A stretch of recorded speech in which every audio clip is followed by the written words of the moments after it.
Breaking news! What if I told you the Baltimore Ravens are one decision away from either unlocking a completely new level on offense or repeating the exact same mistake that held them back last season? This isn't just another draft rumor. This is the kind of move that can define an entire year and maybe even shape the future of Lamar Jackson in Baltimore. Because right now, behind closed doors, there's a real debate happening.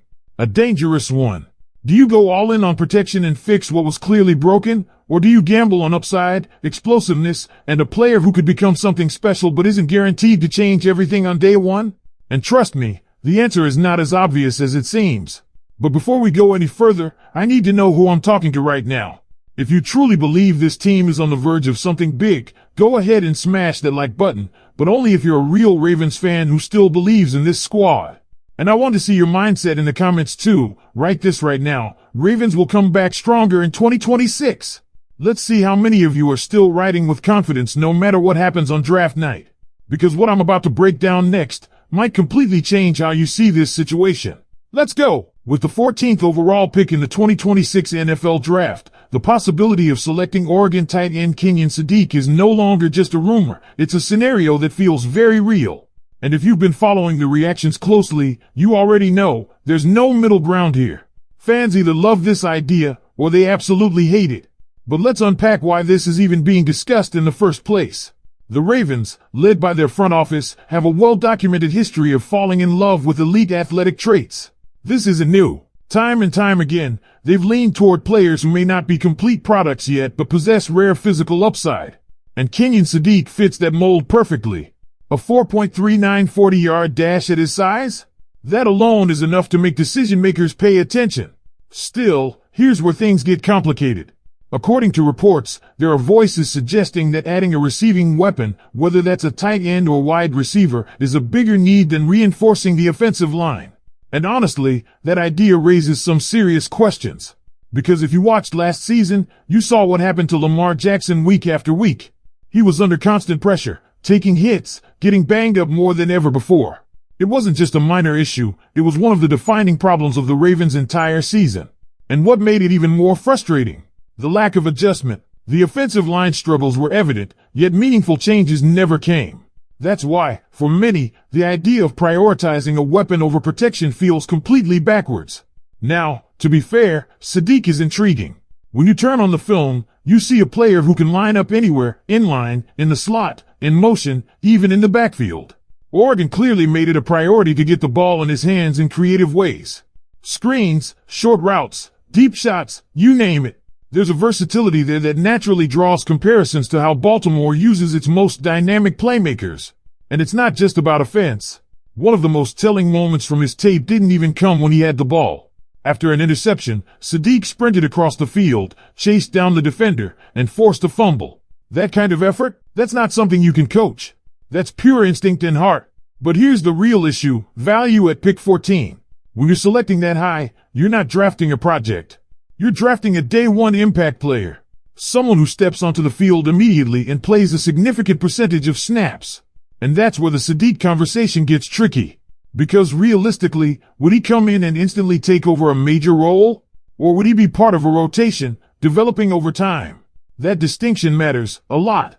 Looking at his college production, there's clear growth. From just 5 catches as a freshman to 51 receptions, 560 yards, and 8 touchdowns in his final season, the trajectory is impressive. Even more interesting? He was producing without a ton of high-level offensive talent around him. That suggests he was a focal point, drawing attention and still delivering. So yes, there's upside. There's explosiveness.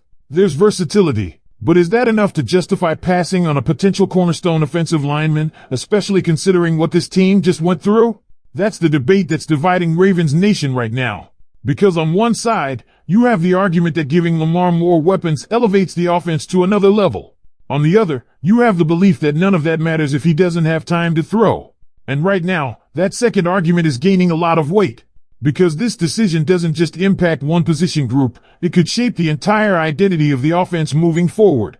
Think about it like this: if the Ravens go with Kenyon Sadiq at 14, they are essentially making a statement.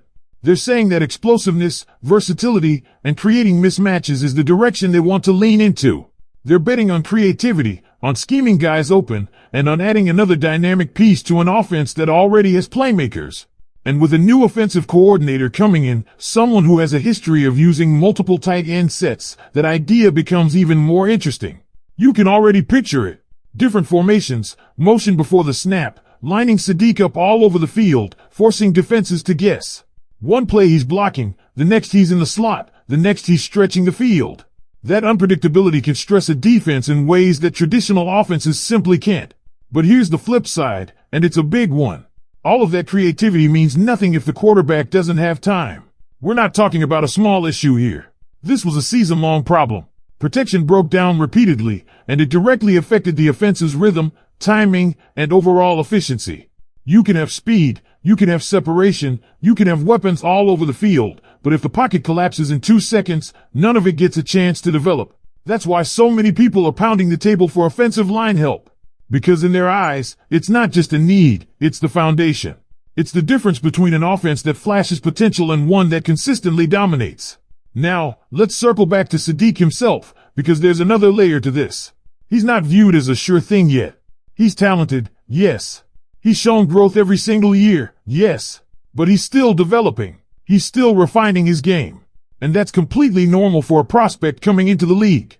The problem is, the 14th overall pick isn't usually where you take someone who still needs that level of development. At that spot, you expect impact. Immediate impact. And if Sadiq comes in, he's not walking into a situation where he's automatically the top option at his position.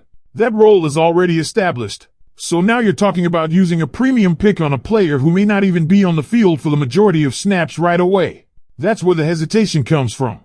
Because imagine this scenario. Draft night arrives, the Ravens select Sadiq, and an offensive lineman who could have started from day one goes somewhere else. Fast forward a few months, and the same protection issues show up again. At that point, the conversation shifts from potential to missed opportunity. And nobody wants to be having that discussion mid-season. At the same time, there's also this perspective that Sadiq's value could actually be even higher than it looks on paper. When you consider that he was producing in an offense without a lot of other high-level draft prospects around him, it suggests he was doing more with less. He was the guy defenses had to account for, and he still delivered. That matters, because it hints at a player who can handle responsibility, who can be leaned on, and who might just take another leap at the next level with better talent around him. So now you've got two competing visions. One says, build the wall first, protect your quarterback, and everything else will follow. The other says, add more firepower, create more problems for defenses, and evolve the offense into something even more dangerous. Both arguments make sense. Both have logic behind them, but only one choice gets made on draft night. And if we're being real, this is exactly the kind of decision that defines front offices. It's not just about picking a good player, it's about picking the right player for where your team is right now. So as everything continues to build toward that moment, the tension is only going to grow. The rumors, the debates, the mock drafts, they're all going to keep pushing this conversation forward. And when the Ravens are finally on the clock, all eyes are going to be on that card.